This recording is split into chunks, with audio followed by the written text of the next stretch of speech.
How to make simple syrup in daiquiri. First is to measure 1 part sugar and 1 part water on your pan. Cook it until the sugar is fully dissolved. Continuously stir the solution to prevent caramelization of sugar. Cool the solution after cooking.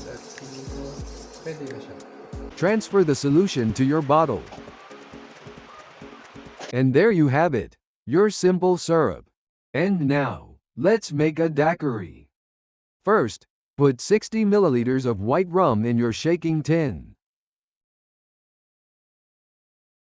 Add 45 milliliters of lime juice or 2 pieces of calamansi. 10 to 15 milliliters of freshly made simple syrup. Add ice and then shake for 10 to 20 seconds.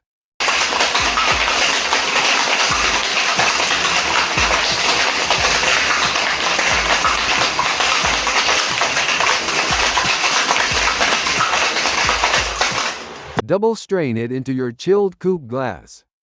Enjoy your refreshing daiquiri.